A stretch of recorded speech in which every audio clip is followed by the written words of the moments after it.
Hey everyone, and welcome. So today we are pulling back the curtain on something that happens thousands, if not millions, of times a day inside big companies: employee expenses.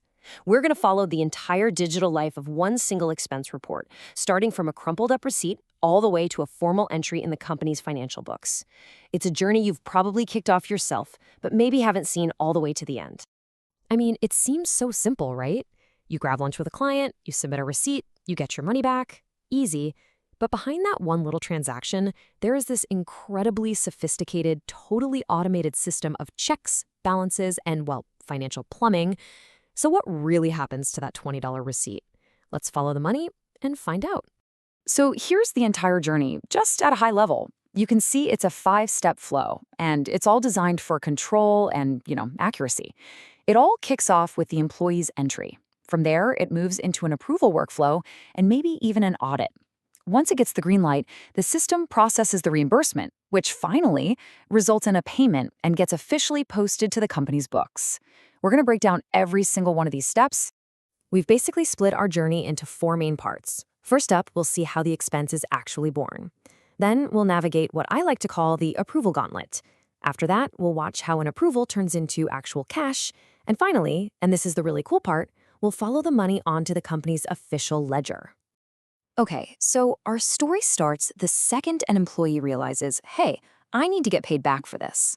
This is the exact moment a physical piece of paper, or maybe a screenshot of a receipt, starts its big transformation into a piece of structured data inside the company's mothership, the financial system. And at the heart of this whole thing is the expense report. Now, it's way more than just a form. You should think of it as a super structured digital container. And that structure is absolutely key, because everything that's going to happen next, all the approvals, the payments, the accounting, it's all automated.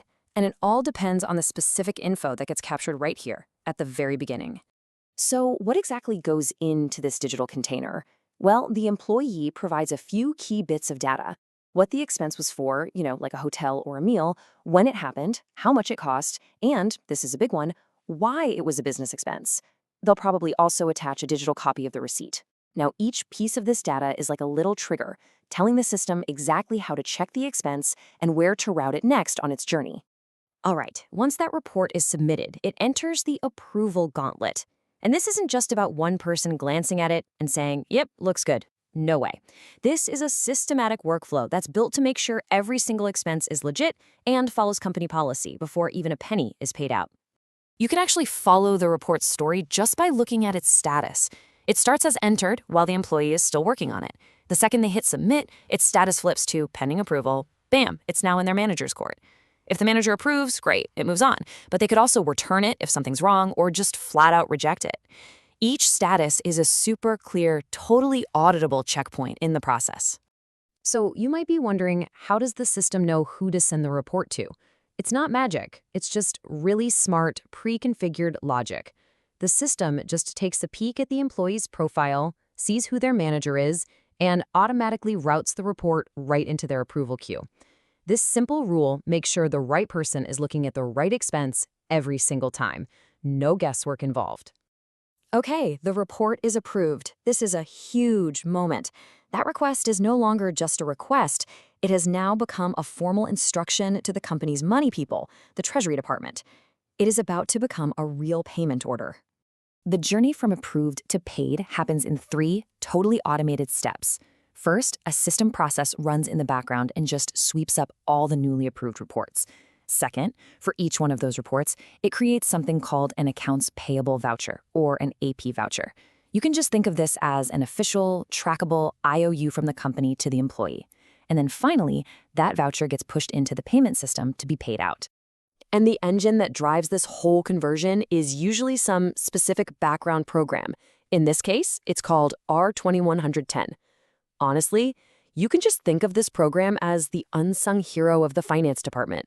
It just runs automatically, day in and day out, methodically turning every single approved expense into a payable voucher.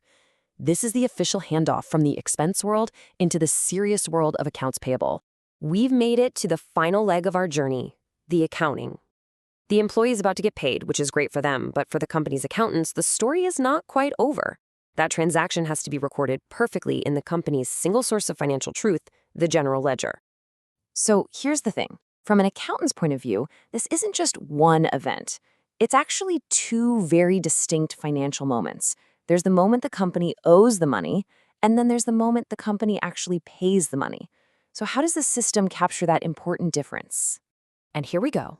This is the most crucial part of the whole process if you're an accountant. It happens in two steps.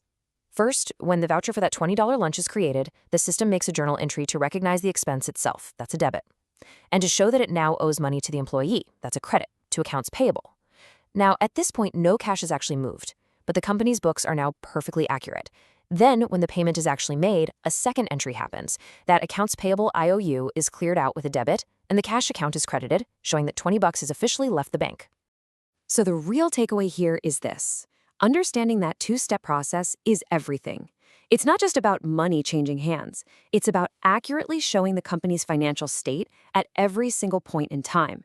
Acknowledging that you owe the money before you actually pay it, that is absolutely fundamental to good corporate accounting.